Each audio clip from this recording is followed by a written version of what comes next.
j'enfile mon petit tablier pour vous retrouver pour une vidéo un petit peu spéciale. Je vais attacher mes cheveux aussi. Je vous retrouve pour une vidéo un petit peu spéciale. Je n'ai pas du tout l'habitude de faire ce genre de choses. Mais l'air est à la nouveauté, les amis. Hop, tablier ready. Tablier France Bleu Brésil, qui appartenait à ma mémé. Qui va très bien, ma mémé. Je vous ai récupéré un vieux tablier à elle et il va me servir aujourd'hui, vous allez comprendre pourquoi.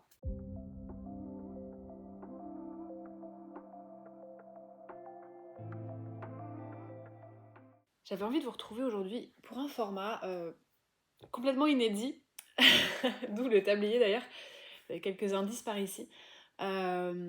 J'ai strictement jamais fait ça, mais je me suis dit que j'avais envie de le faire là aujourd'hui. Pourquoi ? Parce que en ce moment, et je vais vraiment tout expliquer dans cette vidéo, j'ai du mal à travailler, à faire mon métier en fait, mon métier de coach, à être investie dans ce que j'ai à faire pour ça, dans la création de contenu, etc., etc. Je traverse une phase où j'ai du mal avec ça et où ce n'est pas pour l'instant ce que j'ai le plus envie de faire. Donc je tente de m'écouter, ce qui n'est pas toujours évident de s'écouter, d'écouter ses hauts, ses bas, ses envies, etc. Je tente de m'écouter parce que, et coucou Lucille, merci pour cette discussion qu'on a eue. J'ai une amie qui est thérapeute et qui m'a mis un petit coup de pied aux fesses il y a très récemment là. C'est finalement, aujourd'hui à 35 ans, la première fois je crois que la vie réunit pas mal de conditions qui font que je peux me reposer un petit peu. Par me reposer, j'entends pas juste dormir. Dormir, je ne le fais pas, voilà, je suis pas en train de rattraper des heures et des heures de sommeil. C'est pas un repos dans ce sens-là, c'est un repos moral, mental, physique aussi d'une certaine manière, parce que tout est lié, mais surtout un repos moral et mental. Je vais en reparler, mais du coup, je me suis dit, je vais faire quelque chose qui me fait vraiment du bien en ce moment, à savoir faire de l'argile. Bon, c'est à l'envers, mais voilà. À savoir faire de l'argile tout en papotant avec vous. S'il y a des personnes ici qui font de l'argile, qui font de la céramique, etc., elles vont peut-être bondir de leur canapé en voyant ce que je fais, parce que je débute tout à fait. Je viens d'acheter tous ces petits trucs-là, et ça m'appelle depuis un moment. Je me suis dit, allez, lance-toi, ça te fait du bien, ça te fait du bien au corps, à la tête, au moral. Donc, je me lance, soyez indulgente. J'ai quelques petits trucs. Je suis pas hyper bien équipée, alors je me marre d'avance. Je suis pas hyper bien équipée. J'ai un rouleau à pâtisserie. J'ai mes petits accessoires. Là, hop, hop, hop. Je sais pas si vous les voyez. Non, vous les voyez pas.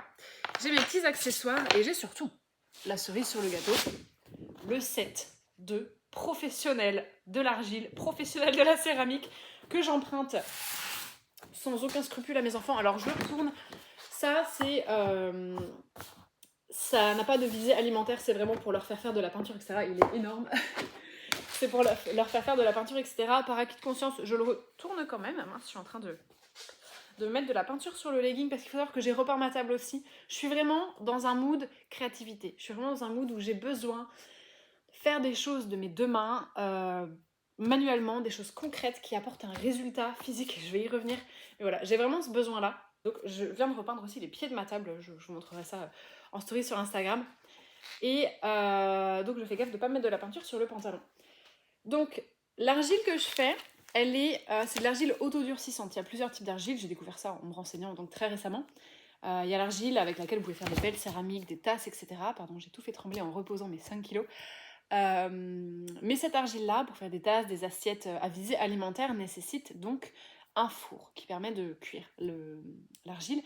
Ce que je n'ai pas chez moi, parce que ça coûte un rein et que voilà, pour l'instant, c'est pas du tout un projet. J'essaye d'abord voir si ça me plaît, etc. Et je sais que certaines villes proposent des fours à disposition pour aller faire cuire ces réalisations avec le four qui est à dispo. Moi, je vis en pleine campagne dans un tout petit bourg et pour l'instant de mes recherches, il n'y a pas de ça à disposition. Donc je me suis tournée vers de l'argile qui ne nécessite pas de cuisson au four, qui est donc autodurcissante, mais qui ne permet pas un usage alimentaire. Voilà, ça c'est pour la petite parenthèse artistique si ça intéresse des personnes. Vous n'êtes pas obligé d'avoir un four pour faire vos céramiques. Vous pouvez acheter de l'argile autodurcissante, sachez juste que manifestement on ne peut pas l'utiliser pour un usage alimentaire. Donc pas faire de tasses, de bols, d'assiettes.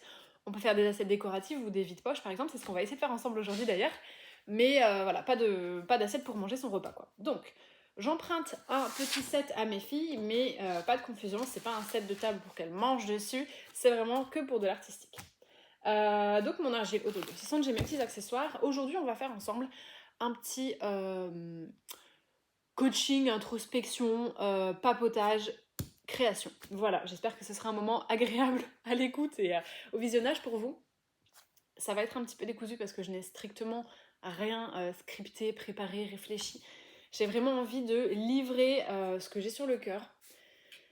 Je sais, c'est pas juste pour parler de moi et de ce que je vis, mais je le sais pour suffisamment coacher de personnes autour de moi et discuter avec des personnes autour de moi que les questionnements que je suis en train de vivre en ce moment sont finalement monnaie courante pour beaucoup de personnes. Et je suis pas la seule à traverser ce genre de doutes, de questions. Et ça, c'est vraiment un point d'honneur que je voulais mettre. C'est que j'ai beaucoup de mal. Beaucoup de mal en ce moment avec l'hypocrisie des réseaux sociaux. Alors l'hypocrisie de manière générale est quelque chose qui me sort par les trous de nez. La mauvaise foi, les trucs, les machins, ça me gonfle. Mais l'hypocrisie sur les réseaux, le m'as-tu vu? Alors oui, le m'as-tu vu, tu vas dire, bah oui, mais toi, Sandy, tu te montres en vidéo, en train de faire ton argile. Oui. Parce que je ressens vraiment le besoin de vous faire passer un message qui, je pense, peut apaiser un petit peu certaines choses que vous pouvez ressentir. Et non pas simplement galvaniser votre ego,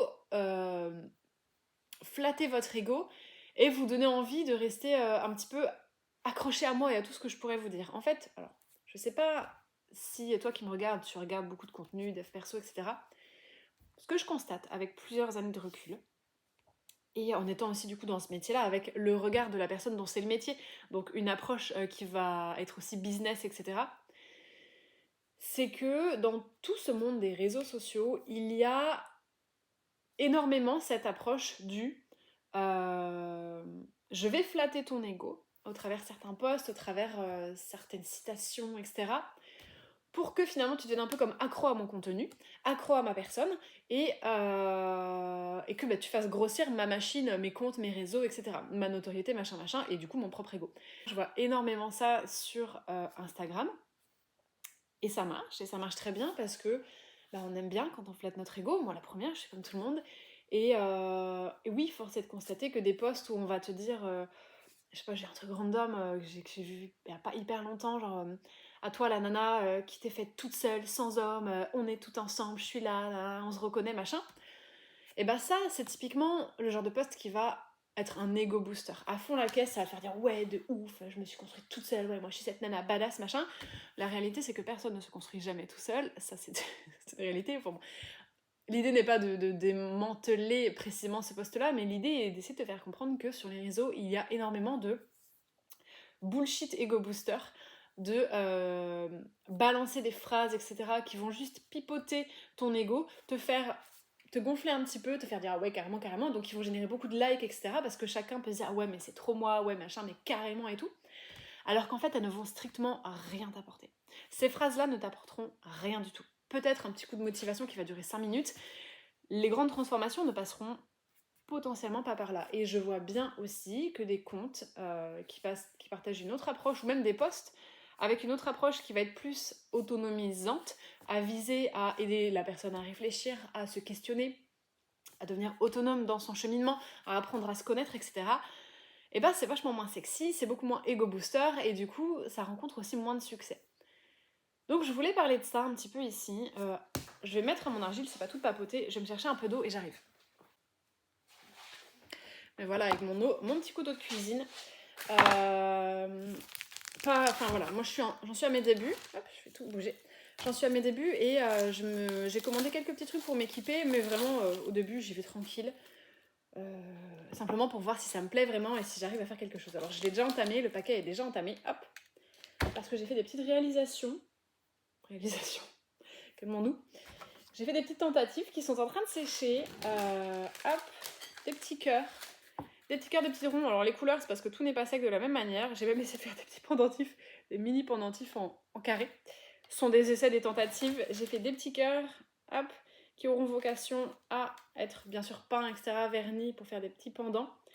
Un petit rond aussi. Je me suis vraiment dit, donc là c'est pas encore sec, donc j'aurais bien aimé vous montrer la peinture, mais ce sera pour une autre vidéo, si jamais ce format vous plaît. Je me suis vraiment dit que pour ce Noël là qui arrive, je vais essayer de faire des cadeaux maison. Je me dis c'est sympa, revenir aussi à de la simplicité.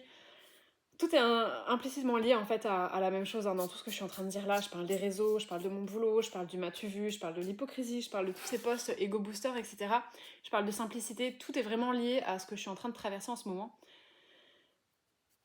J'ai le sentiment que c'est... Alors pas général forcément, tout le monde n'est pas en train de vivre la même chose, mais je pense que j'ai le sentiment en tout cas, parce que j'échange beaucoup aussi même avec des personnes inconnues au travers de mon travail sur les réseaux, que c'est quand même une tendance qui se dessine, ce besoin un peu de revenir à de la simplicité, à des trucs plus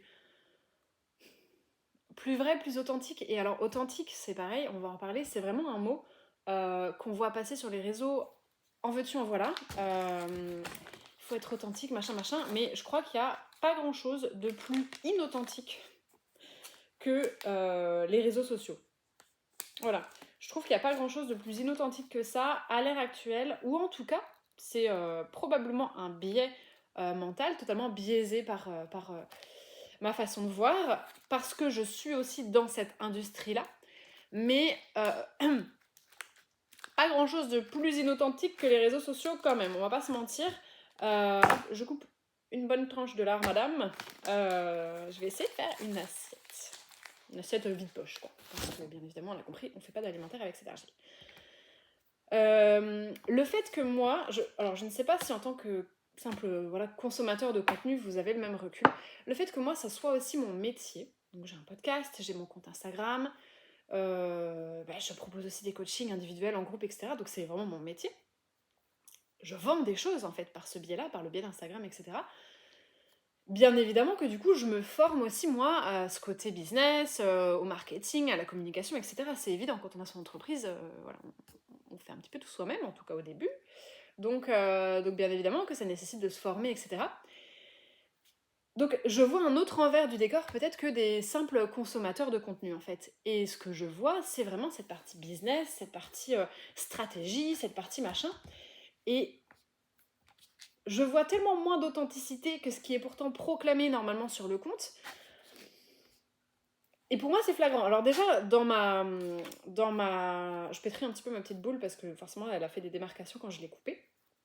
Dans mon schéma de fonctionnement, au-delà du coaching, au-delà de mon métier, etc., je détecte assez facilement, assez naturellement, sans le chercher en tout cas, les incohérences entre ce que vont dire les gens, ce que vont faire les gens. On en a tous, hein. Moi aussi, c'est humain, une fois de plus, il n'y a pas de jugement. Si tu me connais pas, sache qu'ici on dégonfle, on enlève ça. Quand je dis des choses que je peux constater chez les autres, il faut savoir qu'elles sont aussi présentes en moi, hein. Enfin, on est tous humains, moi la première, je ne suis au-dessus de personne. Et ça, je tiens vraiment à le dire. J'ai une aisance à voir en fait quand une personne pipote, quand une personne se ment à elle-même ou essaie de nous mentir à nous, quand c'est pas cohérent, quand c'est du faux semblant, quand c'est du... Ça me vient assez naturellement à l'œil. Je la réchauffe un peu, il fait très froid dans ma maison. J'ai aéré parce que j'ai peint ma table. Et je vois vraiment parfois un grand manque d'honnêteté, d'authenticité, même sur de gros comptes. Et donc je t'avoue que moi, ce manque d'authenticité et ce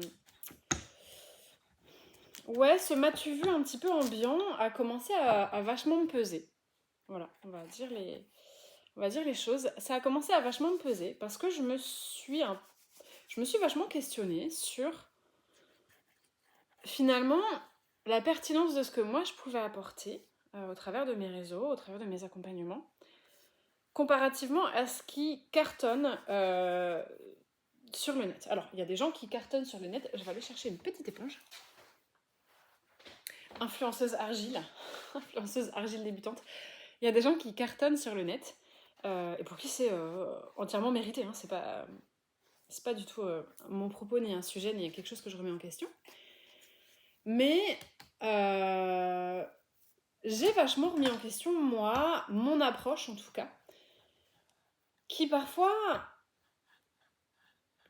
est peut-être un petit peu trop rentre dedans, un petit peu trop pas assez édulcoré par rapport à ce que les gens attendent qu'on leur dise en fait. C'est vraiment un questionnement que j'ai eu. Parce que je vois bien que quand je fais des posts qui sont un petit peu plus rentre dedans, un petit peu plus responsabilisant pour les personnes, bah ça peut bien moins cartonner que un post dans lequel on va juste flatter les gens dans le sens du poil en fait. Le truc c'est que pour beaucoup avoir travaillé sur mon entreprise, sur l'entrepreneuriat, sur comment communiquer, etc., j'ai parfois beaucoup de mal à me retrouver dans ce qu'on nous préconise de faire. Parce que on nous préconise aussi souvent des stratégies qui vont avoir pour but de pousser l'autre à vouloir machin, etc. Et je me dis, mais c'est pas ma promesse, c'est pas ça que moi j'ai envie de promettre. J'ai pas envie de rendre la personne dépendante à ce que je fais, j'ai pas envie de rendre la personne de juste faire des posts bateaux qui vont flatter la personne dans le sens du poil, etc. sans lui apporter aucune valeur, sans lui apporter aucune aide concrète, aucune autonomie dans son avancée. Et du coup, je me retrouve comme un peu coincée à me dire, bah, Sandy, continue sur ton rail, continue à faire ce qui, toi, te tient à cœur, à savoir donner des clés concrètes, aider les gens à se poser eux-mêmes des questions, à trouver des solutions eux-mêmes, etc. Parce que c'est ton rail, c'est ça qui sort de tes tripes. Continue à faire ça. Et ne te force pas à faire du contenu un peu plus pipeau, juste pour flatter les gens dans leur ego, gagner des abonnés, machin et tout. Mais le fait est que c'est vrai que quand on essaye de rester sur une voie un peu moins sexy dans son discours, bien que peut-être plus efficace, et ben on ne rencontre pas non plus forcément le même succès non plus en termes de visibilité, en termes de likes, etc.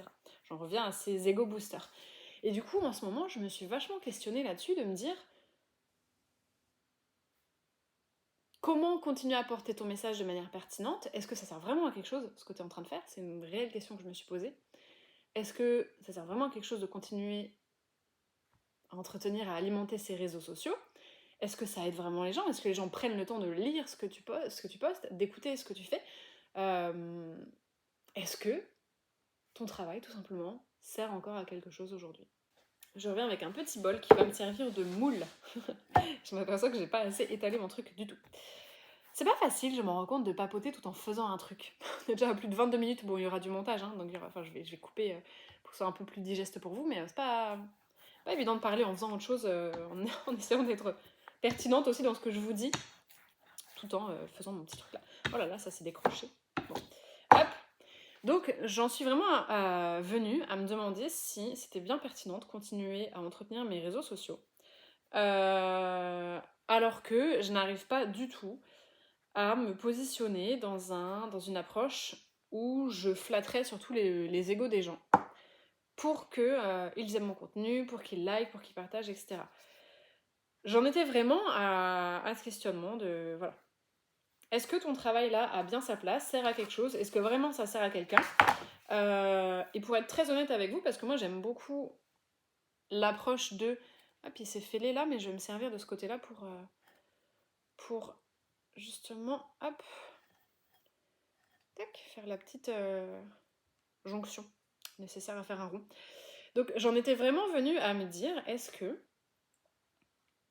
t'es bien à ta place sur les réseaux sociaux? Est-ce que c'est vraiment ça que t'as envie de faire? Est-ce que ça t'épanouit? Parce que j'en étais arrivée donc, oui c'est ça que je voulais vous dire, à en ressentir des émotions qui n'étaient pas agréables ni constructives. Le travail des émotions, c'est vraiment quelque chose que j'adore faire, qui pour moi d'ailleurs est un indispensable, et on peut vous vendre tout le pipotage du monde. Si vous passez pas par, à un moment donné, par vos pensées, par vos émotions, il va rien se passer d'intéressant, de concret vraiment dans la durée. C'est mon approche, en tout cas. Donc j'ai aucun souci à dire quand j'ai des émotions un peu pourries, des pensées un peu pourries. C'est important, il faut les voir, il faut les reconnaître, il faut écouter pourquoi elles sont là. Et donc j'en étais venue même à ressentir, et ça m'entretenait, des émotions pas agréables, pas constructives, peut-être même contre-productives, qui avaient leur place et qui n'étaient pas là pour rien, mais de frustration, de frustration, d'incompréhension, d'aigreur presque même. Et ça, je sais. Je sais que plein de coachs n'oseront jamais vous dire ce que je suis en train de vous dire. Parce que plein de coachs, de professionnels, de qui vous voulez, essayent désespérément de se positionner en sachant, de se positionner en personne qui a tellement évolué par rapport au commun des mortels, par rapport à toi qui écoute, etc., qui peuvent du coup avoir du mal à admettre des faiblesses, entre guillemets, je mets un gros guillemet là-dessus, et les personnes que j'ai déjà coachées savent à quel point le guillemet est vraiment là pour les personnes qui pourraient me prendre au mot. Des failles, on en a tous, des moments de difficulté, on en a tous, des moments où on est moins sûr de nous, où on est moins fier de nous, où on a des pensées un peu pourries, des trucs pas hyper constructifs, voire carrément nuls. On en a tous. Et plein de coachs vous feront croire le contraire, aux coachs ou professionnels, ou même gens sur Instagram dans l'ensemble, ou bien vont à un moment donné se prêter des petits défauts comme ça, histoire de dire « Oh là là, qu'est-ce que je suis authentique et qu'est-ce que j'ai des défauts ?» Mais tout en vous cachant la réalité du fond, en fait, du truc. Pour pas trop quand même passer pour quelqu'un, voilà, parce qu'on est quand même coach, on est censé être au-dessus. C'est pas vrai. Moi, je suis au-dessus de personne. Je chemine. J'ai une certaine avancée dans mon cheminement parce que ça fait tant de temps que je chemine, parce que j'ai cheminé sur tel et tel sujet, parce que je me suis fait accompagner, parce que je me suis formée, etc. Donc j'ai tel cheminement derrière moi, devant moi et en cours. Ce qui fait que je me propose d'accompagner telle et telle personne. Mais à aucun moment j'ai tout vu, tout compris, tout résolu, tout guéri, etc. Si quelqu'un vous dit ça, vraiment, faut fuir, quoi. Et du coup, j'en suis vraiment venue à me questionner sur la pertinence de ce que je pouvais foutre sur les réseaux, parce que j'ai comme vraiment ce sentiment. Et là, c'est vraiment sans filtre, et ça vient du cœur quand je vous le dis comme ça. J'ai le sentiment que sur les réseaux, plus tu bullshit, plus tu pipotes, plus ça marche pour toi. Plus tu vas bullshiter, te faire passer pour qui t'es pas, jouer l'image, ouais, te positionner en sachant, en supérieur, en celui qui est mieux, en modèle, en idole, en icône, etc. Plus ça va marcher pour toi, plus tu vas faire des posts ego booster, même si c'est pipo bullshit, plus ça va marcher. C'est très probablement biaisé ce que je suis en train de te dire là, ça vient de mes croyances aussi, de mes pensées, de mon expérience, de mes peurs, etc. Bien sûr, comme tout le monde, je suis humaine. Donc là, je partage vraiment ce que je vis pour que ça résonne éventuellement en toi et que ça puisse un petit peu t'aider aussi. Ça, c'est là où je suis arrivée en ce moment, de me dire, purée, mais ma cocotte, toi tu fais tes trucs en essayant d'être, comment dire, naturel dans ce que tu vas proposer, en n'essayant pas de rendre les gens accros et dépendants à ton contenu, mais vraiment en essayant de pousser les gens vers leur autonomie pour qu'ils se bougent un petit peu le train, parce qu'à un moment où si on ne se bouge pas le train, on n'avance pas. Si je ne m'étais pas bougé le train, j'avancerais pas. Il y a des moments où je n'avance plus et où je suis obligée de me rebouger le train. C'est normal, c'est la vie, on dégonfle le ballon, on arrête de s'en vouloir, on se juge pas, c'est normal. Mais du coup, j'avais comme ce sentiment, et je l'ai encore, c'est pour ça que je fais cette vidéo, de me dire putain, mais est-ce que vraiment ça sert à quelque chose que tu fais sur internet? Est-ce que vraiment il y a des gens, pardon, qui en ont bien quelque chose à foutre de ce que tu postes, de tes podcasts, etc. Parce que force est de constater que ça fait pas carton plein. Ça fait pas carton plein en termes même de repartage, de commentaires ou de retours. J'ai des retours qui sont adorables. J'ai des retours de certaines personnes qui sont absolument adorables. Et que je remercie plus que plus. Qui ne sont pas les gens auxquels je me serais attendue d'avoir des retours. Et ça me fait me dire, bah même si c'est peu de personnes, continue pour ces personnes-là. Ou pour d'autres, même si c'est peu, et puis de toute façon, c'est pas la grosseur de la locomotive qui va compter, c'est pas, le but n'est pas de faire la plus grosse machine sur les réseaux possible, pas du tout. Mais l'idée est de se dire, enfin, en tout cas, les questions que je me posais étaient de me dire, est-ce que t'es pas en train simplement de te fatiguer pour rien, de mettre du temps, de l'énergie, du cœur, des connaissances, des transmissions, des conseils, des points de vue, etc. dans du contenu dont finalement pas grand monde n'a peut-être grand chose à foutre parce que ce sont pas des ego boosters, t'es pas en train de dire aux gens des choses qui vont redorer leur ego.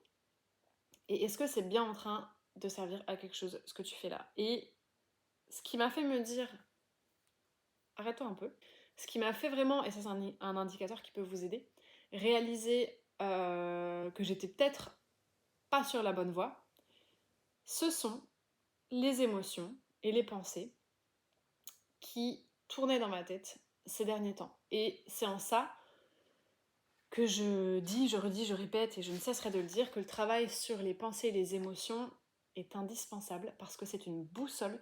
Avant, mes émotions, moi, étaient vraiment des fardeaux pour moi, des ennemis pour moi, elles me faisaient peur, je ne les comprenais pas. C'est un autre débat, mais voilà, j'ai toujours eu des émotions très fortes, très intenses, etc. Et pour moi, c'était un problème, mes émotions. Et ces années de travail sur moi m'ont vraiment aidé à comprendre que mes émotions ne sont pas un problème, mais une boussole. Et là où je veux en venir, c'est que ce qui m'a mis sur la voie du Sandy, il faudrait peut-être que tu ralentisses, que tu prennes un peu de recul sur ce que tu es en train de faire, que tu n'es peut-être pas sur le bon rail, t'es peut-être plus sur le bon rail, sur la bonne voie, et qu'il est temps de te poser certaines questions pour réajuster. Et je suis toujours dans ces questionnements-là, je suis pas en train de te dire que là la solution est trouvée. C'est mes émotions et mes pensées. À partir du moment où je me suis aperçue que concernant mon travail, concernant les réseaux sociaux, concernant les posts que je faisais, je ressentais plus d'insatisfaction, de frustration, parfois de colère, de peur, de ras-le-bol, de fatigue, d'incompréhension et même d'injustice, je me suis dit, là, il y a quelque chose à réajuster. En fait, tout ce que tu ressens en toi, c'est simplement en train de te dire, c'est plus bon là ce que tu fais pour l'instant, d'une manière ou d'une autre. Alors j'en ai beaucoup parlé à une copine à moi qui est thérapeute, notamment, j'en ai beaucoup parlé à mon chéri aussi, et pour des raisons qui me sont personnelles, effectivement, il est temps que je lève un petit peu le pied et que je réajuste certaines choses. Donc il y a des décisions qui sont en train d'être prises en ce sens. Notamment, c'était tout bête, mais ce que je suis en train de faire là, m'essayer à l'argile. Bon, là, le but maintenant, c'est que hop, ça va sécher comme ça et je viendrai le décoller quand ce sera sec. C'est pas droit, c'est un petit peu bossé de partout, c'est fait exprès. J'ai pas cherché, vous avez vu, j'ai pas vraiment travaillé les trucs, j'ai pas cherché à le rendre parfait. C'est le côté vraiment artisanal et un peu, tout à fait même fait main que je voulais obtenir. Je vais en faire d'autres. Mais là, pour celle-ci, je voulais obtenir ce truc très fait main. J'espère qu'il va pas se péter quand je vais essayer de le démouler. Donc voilà, il y a des décisions qui sont en train d'être prises dans ce sens, que ce soit concernant les réseaux sociaux et mes contenus, que ce soit concernant mes prestations et la manière dont je suis présente pour mes clientes, et la manière dont mes clientes s'investissent aussi dans le travail qu'elles initient avec moi, que ce soit dans ma vie, dans mes activités, dans ma manière de gérer mes journées et mes priorités. J'ai une copine, et coucou Agathe, si tu passes par là et que tu entends que tu écoutes cette vidéo. J'ai une copine qui me disait à très juste titre, parce que j'ai 2 enfants, j'ai 2 filles, des jumelles qui ont un petit peu plus de 2 ans, et cette copine a aussi un petit garçon à peu près du même âge, et elle me disait, mais Sandy, on a lancé des projets, on a initié des choses dans notre vie, à des moments où on n'était pas maman.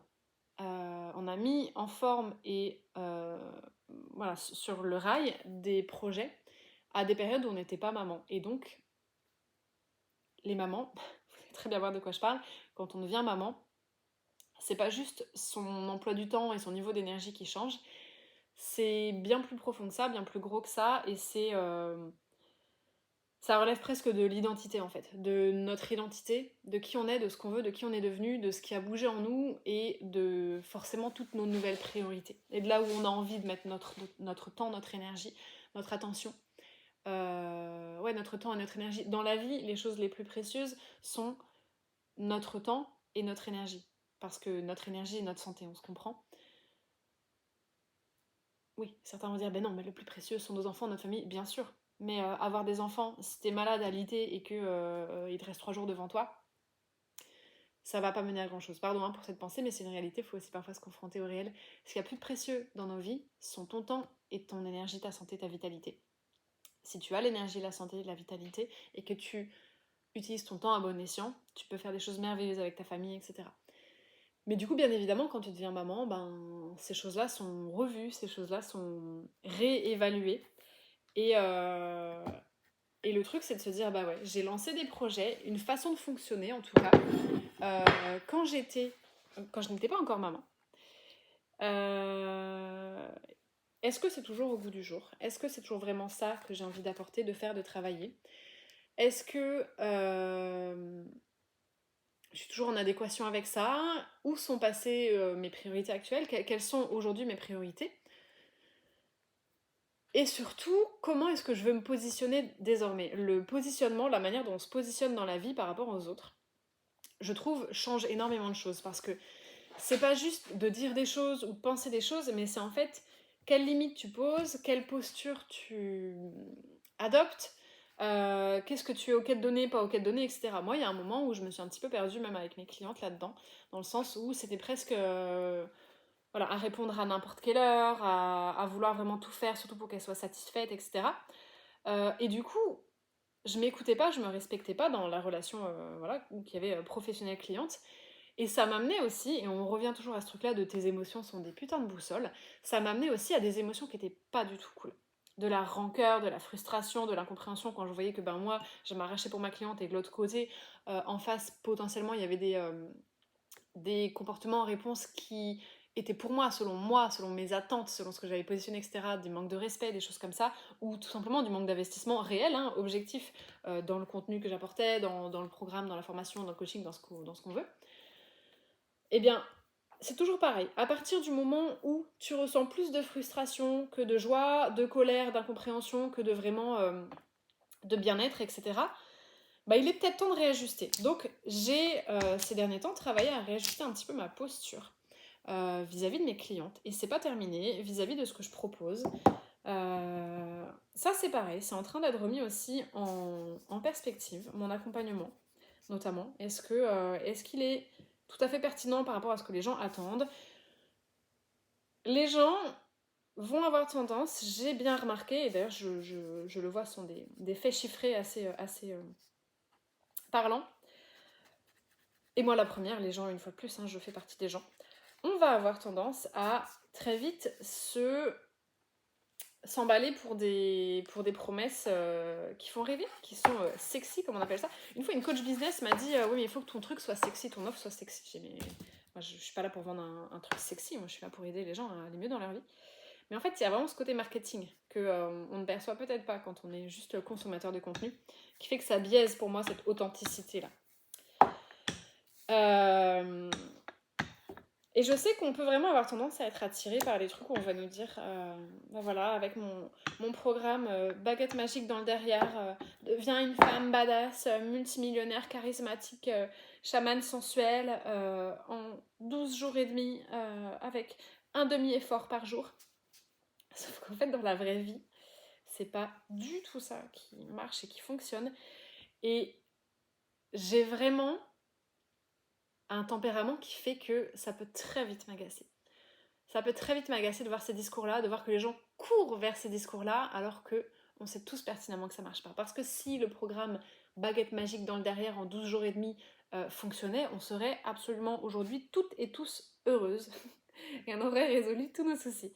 C'est pas si simple que ça. La réalité, c'est que la transformation, l'évolution, demande du temps, oui, demande de l'honnêteté envers soi-même, demande d'aller regarder des choses qu'on n'a pas forcément envie de regarder, qui sont peut-être un petit peu inconfortables.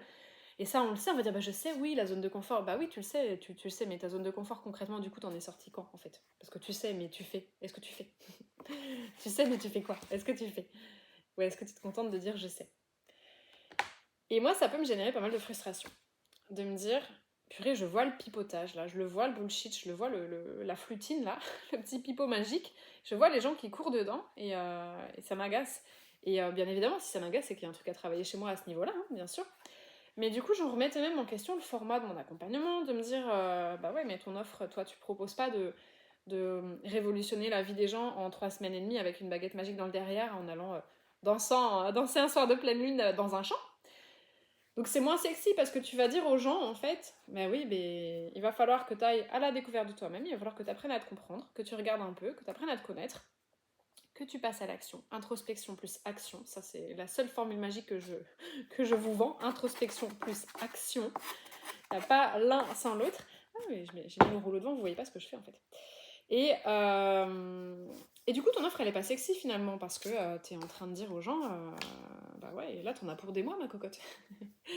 Et je vois bien que du coup, les gens sont frileux, parce que bah, ça les fait chier. Les gens, ils ont envie qu'on leur dise, bah, en 3 semaines, avec 0 effort, ou allez, un demi-effort par jour, parce qu'il faut quand même dire qu'on a fait quelque chose, tu vas être la femme badass, magnétique, tu vas manifester, je sais pas quoi, machin là.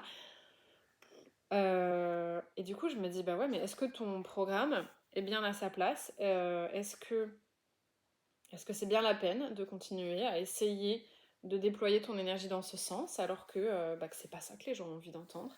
Est-ce que c'est pas juste toi qui es biaisé et qui du coup, et ça ce sont toutes les questions qu'on se pose quand on est coach, parce que le problème quand on est coach, c'est qu'on traverse des émotions, des doutes, des questionnements comme tout le monde, mais en plus on a un recul de se dire, ouais mais ma cocotte, là tu sais que c'est un biais, là tu sais que c'est ci, que c'est ça, et du coup ça peut très facilement mener à des questionnements qui durent dans le temps. Est-ce que je suis pas juste en train de m'escrimer à faire des choses parce que, selon moi et ma vision, selon ma vérité à moi, je sais que c'est comme ça que ça peut marcher, et je sais que c'est ça qui va aider, mais c'est pas ça que les gens veulent entendre.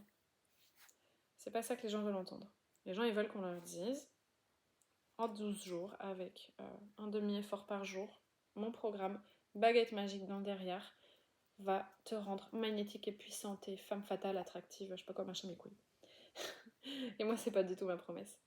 C'est pas du tout ma promesse. Moi, ma promesse, elle est plus terre à terre, plus durable. Tout ce que je te dis, c'est que tu vas partir à la rencontre de toi-même. Ça va te demander du temps, de l'investissement, des questionnements, des efforts, que ça payera, mais que tu auras les résultats à la hauteur de ce que tu investiras en termes d'énergie, en fait, et en termes de temps, dans tout simplement la connaissance de toi-même. C'est même pas forcément des méthodes magiques, secrètes, machin et tout, c'est en fait de la connaissance de toi-même. Apprends à te connaître, apprends à t'apporter ce dont tu as besoin, apprends à respecter tes besoins. Et même si ça va à l'encontre de ce que les autres peuvent te dire, même si ça va à l'encontre de ce que initialement t'aurais pu te dire, ou de tes peurs, ou de machin. Par exemple, actuellement, avec toutes ces remises en question, vient un gros ralentissement dans mon activité professionnelle, et je m'autorise à faire dans mes journées des choses que je ne m'autorisais jamais à faire. Typiquement, de l'argile. Avant, moi, mes journées, c'était bosser, bosser, bosser, m'occuper de ma maison, m'occuper de mes enfants, bosser, bosser, bosser. Moi, et surtout, si je m'arrêtais, je culpabilisais à fond la caisse. Sauf que mes filles, j'en ai parlé rapidement tout à l'heure, ont 2 ans. J'ai vécu un accouchement qui s'est très mal passé, avec un stress post-traumatique. J'étais en train de mourir pendant mon accouchement. J'ai des jumelles, un conjoint qui est régulièrement absent, et je suis très souvent seule avec mes filles. Donc c'est beaucoup d'énergie, de temps, de sollicitations, etc. Et j'ai besoin de remettre certaines choses à plat dans ma vie, mais je ne me l'accordais pas. Je me l'accordais pas parce que je résistais au changement. Et ça, c'est quelque chose qu'on fait toutes et tous, je pense à un moment, c'est résister au changement. On sent que c'est plus bon, on sent qu'en dedans c'est plus aligné, que ça nous fait pas du bien. Et on est là et on résiste au changement, on s'accorde pas en fait le droit d'évoluer vers autre chose, de faire autre chose.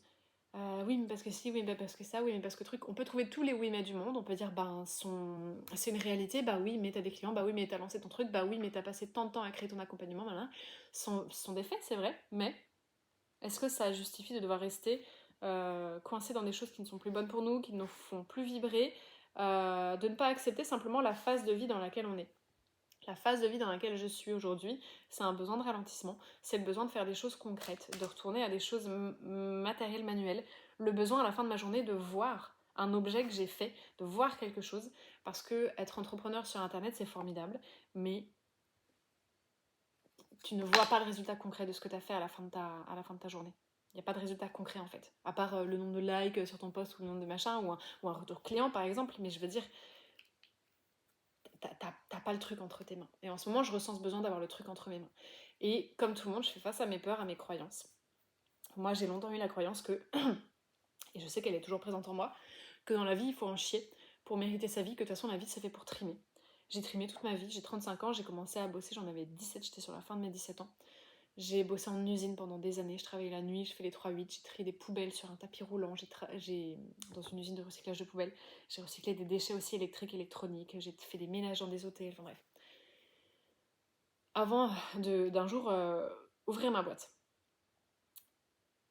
Et j'ai toujours nourri cette croyance-là que si je ne faisais pas, si je ne cravachais pas, si je ne trimais pas, si la vie n'était pas dure pour moi, si je n'étais pas en train d'en chier constamment, je méritais pas la vie.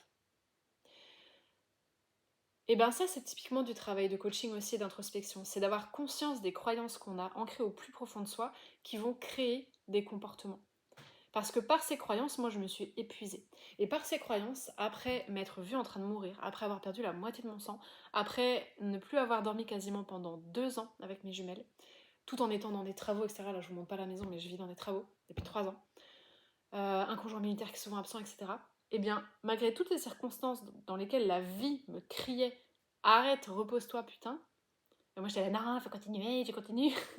La mouche sur la fenêtre, pour celles qui ont vu mon réel sur Instagram, la mouche qui se cogne à sa fenêtre encore et encore sans voir que, mais bordel, tu vois pas que ça marche pas, arrête de te cogner, trouve une autre solution. Et ben j'étais vraiment en train de faire de me comporter comme cette mouche, à vouloir continuer comme ça, alors que stop en fait. Et comme je le disais en tout début de vidéo, la vie aujourd'hui me propose des circonstances, des opportunités qui font que je peux me reposer un petit peu, ralentir un petit peu, baisser un peu les armes. Et ça, c'est hyper déstabilisant de devoir baisser les armes. Et je commence tout juste à me l'accorder. Mais fait en 2 ans, je commence tout juste à m'accorder un petit peu de repos. Après une dépression postpartum, après un stress post-traumatique. Je commence à me dire, Sandy, est-ce que tu mériterais pas de souffler un petit peu à 35 ans? T'as passé toute ta vie dans les difficultés matérielles, financières, la précarité, l'insécurité, etc. Est-ce qu'il ne serait pas temps un petit peu de souffler un peu et de t'accorder des choses différentes? Donc j'y travaille, voilà, moi aussi je suis sur mon cheminement, je suis dans mon évolution et j'y travaille avec mon petit bloc d'argile et mes petits vides-poches là que je vais laisser sécher et peindre. Je vous montrerai en story sur Instagram les résultats si vous voulez. J'essaye de revenir à de la simplicité, j'essaye de revenir un peu à des appels du cœur. J'ai fait aussi beaucoup de tableaux. C'est pas parfait, je suis pas peintre, c'est pas... Oui, mais ça m'a fait du bien. Je les ai affichés, j'en ai fait pour mes filles, j'en ai fait... bref. Et j'ai ce besoin-là en ce moment et j'essaye de m'écouter. Et il n'y a pas de morale dans ce que je dis parce que je sais que c'est pas facile. Pourquoi? Parce que nos comportements sont dictés par des traumas qu'on a eus, des expériences qu'on a eues et des croyances qu'on a intégrées et qu'on rejoue encore et encore et encore. Ma croyance à moi, c'était, ma cocotte, si tu n'en chies pas en fait constamment, tu ne mérites pas la vie. Tu ne mérites pas. La vie, c'est fait pour en chier. C'est ce qu'on m'a répété aussi toute mon enfance. Donc, si t'es pas en train d'en chier, en fait, tu te prends pour qui là, à juste kiffer, être heureuse et à passer de bonnes journées? Pour qui tu te prends? Et bien, cette croyance-là, je suis en train encore aujourd'hui d'aller la déconstruire et d'aller m'autoriser des choses différentes. Donc, je sais pas si cet épisode va vraiment aider quelqu'un ou parler à quelqu'un. Ça a été un peu un gloubi-boulga. J'en ferai d'autres si jamais ça vous plaît, dites-moi en commentaire. J'ai plein de projets réalisation. Mon but est de faire les cadeaux Noël pour bonne partie moi-même. Donc il y a pas mal de vidéos potentielles si on fait un cadeau par vidéo. D'ailleurs je parle plus que je ne crée, mais bon. Dites-moi si cette vidéo vous a plu. Je sais qu'il y a eu des choses pas mal décousues. Je sais que j'ai surtout parlé de moi. Je me suis permis ce format-là aussi où je parlais beaucoup de moi. Parce que, en tout cas personnellement, moi ce qui a tendance à m'inspirer, c'est d'entendre les témoignages et les parcours des autres, que ce soit dans le business ou dans la vie perso, autre, la maternité, peu importe. Je suis très inspirée par les parcours des autres. Alors loin de moi l'idée de me dire mon Dieu, je vais devenir une inspiration, c'est pas ça, mais c'est de me dire en partageant ma vulnérabilité, en partageant avec honnêteté, même mes travers, même des émotions qui sont pas sexy, qui sont pas vendeuses, qui sont pas hyper coach posture. Moi, ce que j'essaye en tout cas de transmettre avec cette vidéo, c'est vraiment de te dire, de vous dire, on est toutes et tous humains. Il y a un moment donné dans la vie où on mange tous notre caca, on a tous des difficultés. Et ça, je le dis depuis longtemps, mais je sais que c'est pas évident à appliquer. Si quelqu'un semble te promettre la lune dans ce qu'il te vend, dans ce qu'il te propose, dans ce qu'il te dit sur les réseaux et tout, regarde à 2 fois. Regarde à 2 fois. Pardon, j'ai vu des petits défauts en même temps. Regarde à 2 fois et écoute-toi.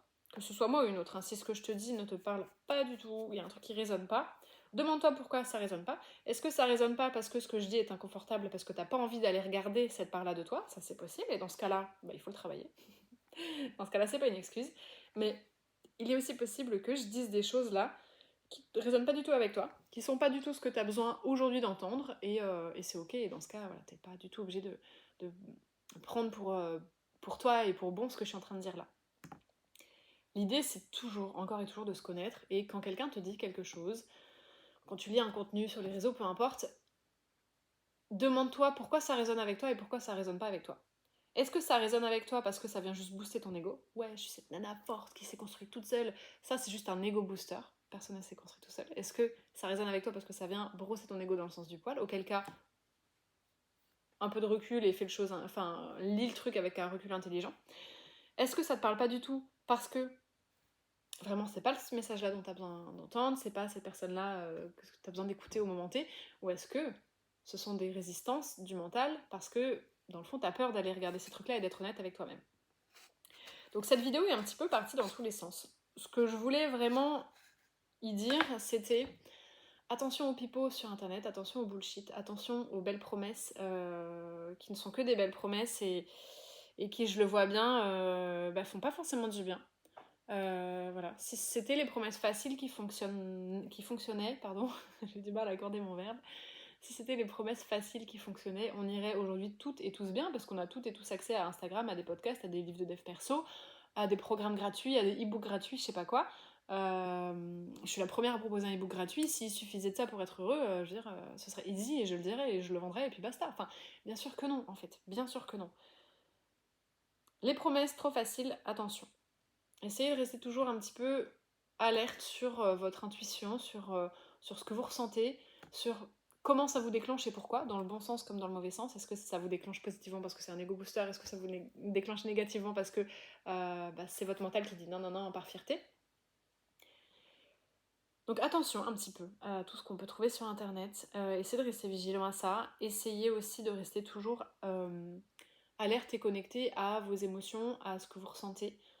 Parce que ce sont vraiment des boussoles, comme je le dis là. Moi, ce qui m'a vraiment poussée à me dire arrête d'essayer de forcer par la porte et de créer du contenu encore, alors que ton contenu il te ramène que frustration parce que tu te dis putain, mais moi je suis en train de t'apporter quelque chose qui est hyper intéressant pour ton évolution et puis tu préfères aller liker un truc qui va juste booster ton ego. Alors c'est en train de te générer de la frustration. Cette frustration, elle veut te dire quoi? Elle veut t'apporter quoi? En fait, quand tu as une émotion ou une pensée, prends pas tout pour bon, prends pas tout pour un drama, mais dis-toi juste d'où ça vient et qu'est-ce que ça veut me dire. Ça, c'est un travail hyper intéressant. Pour moi, c'est un des piliers du travail sur soi. Certains diront dev perso, certains, on s'en fout. C'est pareil, les gens qui disent ouais, le dev perso, non, je veux plus machin. Ce sont que des mots. Dev perso, travail sur soi, machin, ce ne sont que des mots. Tu mets les mots que tu veux là-dessus. Dans la finalité, ça revient à la même chose. C'est ton chemin d'évolution, en fait. Ton évolution.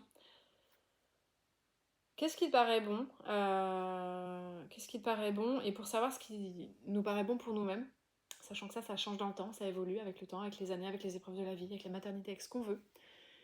La base de la base, pour moi, et ça c'est prêcher pour ma paroisse, mais c'est mon approche et c'est ce que je propose dans mon travail, c'est apprendre à te connaître. Comment tu fonctionnes? Pourquoi tu fonctionnes comme ça? Qu'est-ce que tu veux dans la vie et qu'est-ce que tu peux faire en fonction de qui tu es là aujourd'hui pour arriver à ce que tu veux dans la vie. Apprendre à te connaître. Qu'est-ce que tes émotions à te dire? Tu recules sur tes pensées, pourquoi tu penses avec ce genre de schéma, pourquoi tu vis tes émotions de cette manière-là, comment les vivre différemment, comment te servir de tes émotions comme étant une boussole dans tes choix, dans ta vie, dans tes actions, dans les épreuves que tu traverses, et plus comme des ennemis et plus comme des trucs problématiques. Les émotions négatives, non. Les délires de écraser son ego, faire taire son mental, c'est vraiment pas ma paroisse. Je prêcherai jamais pour ça. Purée, 53 minutes d'enregistrement. Je vais vraiment essayer de faire un truc beaucoup plus court, de couper pas mal de parties. Je ne sais pas si ça parlera à quelqu'un, si ça intéressera quelqu'un. Abonnez-vous à mon Insta si vous voulez voir les résultats. J'essaierai de partager ça sur Instagram. J'ai déjà partagé quelques approches de la peinture. Et voilà, c'était une sorte d'introspection, papotage, petite céramique. J'ai envie de les peindre, mais je vais devoir attendre 1 voire 2 jours que ça sèche. J'apprends aussi à découvrir les temps de séchage. Et là, je vois que dans mes petits cœurs que j'ai fait pourtant au même moment, il y en a qui sont secs, il y en a qui sont pas secs. Donc, je ne sais pas, c'est un peu l'inconnu pour moi. Ça, c'est hyper chouette aussi, je trouve, quand on apprend un truc. Moi, j'adore apprendre. Enfin, je trouve que c'est avant, je n'aimais pas. J'en ai parlé, je crois, dans mon épisode de podcast sur devenir une yes girl, le fait de dire oui à la vie, oui aux expériences, etc. Je revenais un petit peu sur mon parcours. Avant, moi, j'étais une no way girl. Je voulais rien essayer, rien tester, rien expérimenter, parce que j'avais honte, en fait. Honte de débuter, honte de pas savoir, honte que ce soit pas parfait, honte qu'on me voit essayer, galérer, honte, je ne sais même pas de quoi, en fait. Honte du regard des autres, honte de pas, ouais, de perdre une certaine posture, je sais pas. J'en ai beaucoup parlé dans cet épisode, je remettrai le lien en barre d'infos si jamais ça vous dit de l'écouter. Essayez de devenir une yes girl, essayez de découvrir des choses, d'expérimenter. C'est hyper cool. Moi, je redécouvre vraiment là la sensation de réapprendre un truc. Autant en ce moment, Enfin, avec mes approches par le corps, de sport, d'activité physique, etc., je suis toujours un petit peu dans des découvertes de certaines pratiques, mais ça me donne vraiment pas la même sensation que ça, où on met les mains dedans, où à la fin c'est sale, mais où il y a un résultat devant nous et tout. Donc je découvre pour l'instant, je ne sais pas exactement combien de temps ça va prendre pour sécher. Je regarde ma petite coupelle là qui est posée sur mon saladier, hop, qui va sécher. Mais je sais que ça ressemble pas à grand chose comme ça, on va pas se mentir, mais ça va être hyper joli une fois sec, une fois peint et verni. Donc ben, c'est tout ce que je vous souhaite, d'apprendre à vous connaître, d'apprendre à vous sentir mieux avec vous-même, même dans les moments où ça va pas trop, même dans les moments où c'est difficile, d'apprendre à rester curieuse sur les choses de la vie, sur les expérimentations, sur les activités, découvrir et en fait essayer de garder cette même curiosité dans les choses de la vie que envers vous-même. Voilà. Et de toute façon, tout est lié, tout est juste un écosystème. Entretenir la curiosité envers vous, envers la vie, envers les autres, envers les pratiques, envers les choses à découvrir. Euh, c'est hyper cool. C'est hyper cool, ça fait du bien. Ce qu'on découvre, parfois, c'est un peu gênant, un peu déstabilisant, en tout cas en termes de travail sur soi, mais c'est nécessaire. Et il faut vraiment essayer de voir le travail sur soi et ce qu'on traverse dans la vie avec de la curiosité. Ouais, c'est vraiment essayer de vous voir, vous, avec la même excitation, la même curiosité, la même douceur et la même envie de découvrir et d'essayer que quand vous vous lancez dans quelque chose comme ça, par exemple. Voilà. De ne pas vous voir comme une personne dysfonctionnelle avec des émotions de merde, avec des difficultés, machin et tout, mais vraiment de vous voir avec de l'amour et de la curiosité et de vous dire, ben voilà, je vais essayer, je vais explorer, je vais découvrir. Voilà, moi là, je suis en train de faire mon argile avec mon rouleau à pâtisserie, avec mon couteau, avec mes trucs un peu de bric et de broc parce que je débute, j'essaye, je sais pas combien de temps ça va prendre à sécher, je sais pas si ça va être joli, pas joli, est-ce que machin. Est-ce que je voudrais continuer dans le temps? Je sais pas, mais j'essaye, je découvre, je tente et ça me fait vachement de bien. Et je vous souhaite vraiment ça, de réussir à ressentir un peu la vie avec un peu plus de légèreté et de partir aussi à la découverte de vous-même avec un peu plus de légèreté, de curiosité, de gentillesse, de bienveillance et d'avancer voilà, une journée après l'autre. C'est ça la vie de toute façon, c'est qu'une succession de journées, donc je vous souhaite de passer les meilleures journées possibles.